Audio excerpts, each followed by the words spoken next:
നിർമ്മല കരുതുന്നത് പോലെയല്ല. കാലം വിക്രമനിൽ കാര്യമായ മാറ്റം വരുത്തിയിരിക്കുന്നു.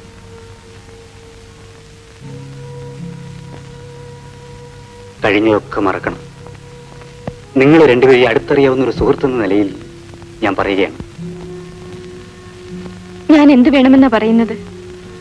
നിർമ്മല, വിക്രമനൊത്ത് ജീവിതം ആരംഭിക്കണം, എല്ലാവരുടെയും നന്മയ്ക്ക്. വിക്രമിന്റെ നിഴലുകളെ പോലും വെറുക്കുന്നവളാണ് ഞാൻ. എനിക്ക് അയാളോട് പകരം വീട്ടാൻ കഴിയില്ല.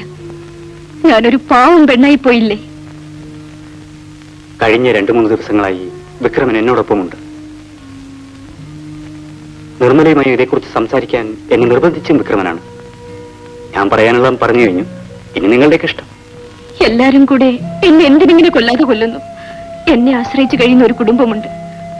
അവർക്ക് വേണ്ടിയെങ്കിലും ഞാൻ ജീവിച്ചോട്ടെ.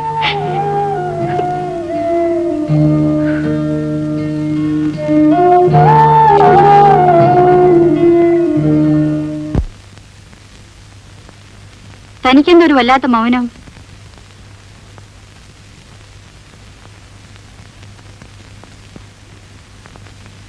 എന്തായാലും എന്നോട് പറയൂ. ഒന്നുമില്ല സുസി. ശുദ്ധ നുണ. ഞാൻ അത്ര പൊട്ടിയൊന്നുമല്ല.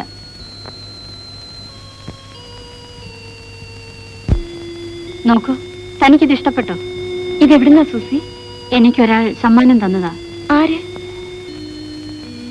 എന്നോട് ഇഷ്ടമുള്ള ഒരാൾ. എല്ലാ കാലത്തും കൊയ്യാനൊക്കില്ല. ഒക്കുമ്പം കൊയ്തോണം. തന്നെ പോലെ ഒരു മണ്ടൂസിനെ ഞാൻ ഈ ജന്മത്ത് കണ്ടിട്ടില്ല.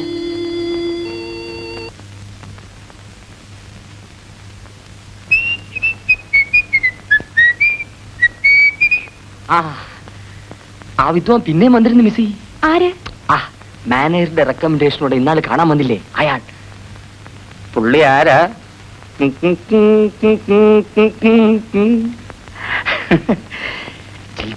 ചില്ലമ്പനം.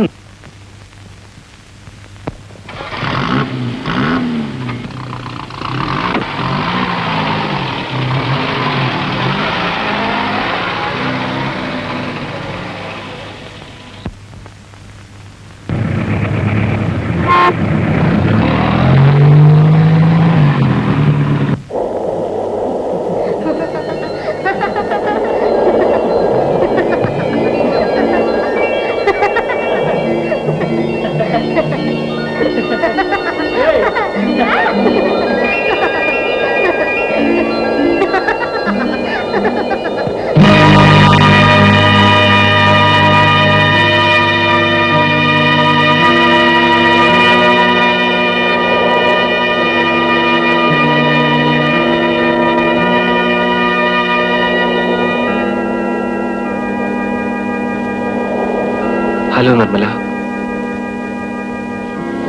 Meet my wife Renuka. ഇതെന്റെ കോളേജ് മേറ്റ് ആണ് നിർമ്മല. ഹലോ. നിങ്ങൾക്ക് തെറ്റിപ്പോയി. ഞാൻ നിർമ്മലയല്ല, സ്വപ്ന, ക്യാബറേ ആർട്ടിസ്റ്റ്.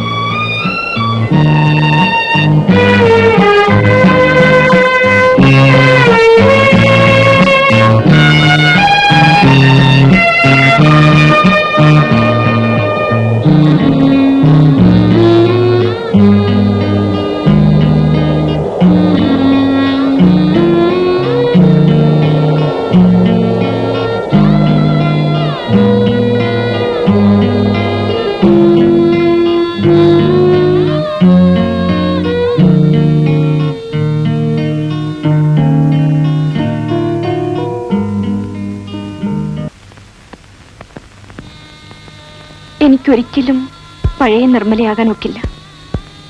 ജീവിതത്തെക്കുറിച്ചുള്ള എന്റെ സങ്കല്പങ്ങളൊക്കെ എന്നേ തകർന്നു. ഇനി ഒന്നും ബാക്കിയില്ല. എനിക്കും.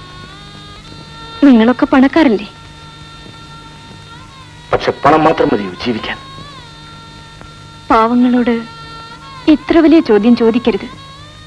ഞാൻ വന്നത് ചോദ്യങ്ങൾ ചോദിക്കാനല്ല, ഒരു ഉത്തരം കിട്ടാനാണ്. ഞാൻ വല്ല വിധേനയും ഇങ്ങനെ ജീവിച്ചോട്ടെ. ഇനി എന്നെ കാണാൻ വരരുത്. ഞാൻ വരും, നിർമ്മലയെ കാണാൻ. ഇനിയും വരും, എവിടെയാണേലും വരും.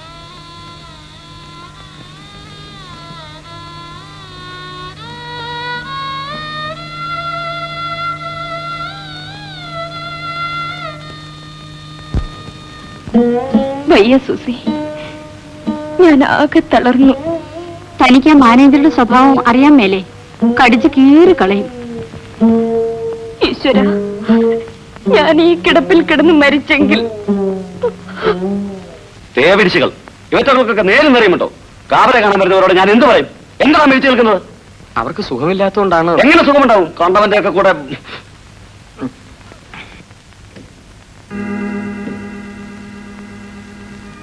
നിന്റെയൊക്കെ തോന്നിവാസം കാണിക്കാനുള്ള സ്ഥലമാണ് കിട്ടിയത്.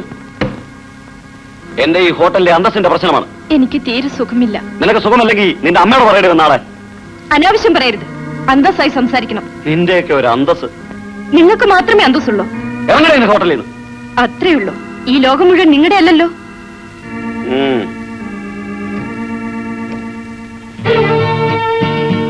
സ്വപ്നം ഒന്നുകൂടെ ആലോചിച്ച് നോക്കൂ. എല്ലാം ഇട്ടെറിഞ്ഞു പോകത്തക്ക വണ്ണം ഇവിടെ എന്തുണ്ടായി? ഉപദേശിക്കുകയാണെന്ന് വിചാരിക്കരുത്. പെട്ടെന്നുള്ള ക്ഷോഭത്തിൽ ഈ തൊഴിൽ വലിച്ചെറിഞ്ഞാൽ നിനക്കത് മനസ്സിലാവില്ല. എല്ലാം കൊണ്ട് മതിയായി സൂസി.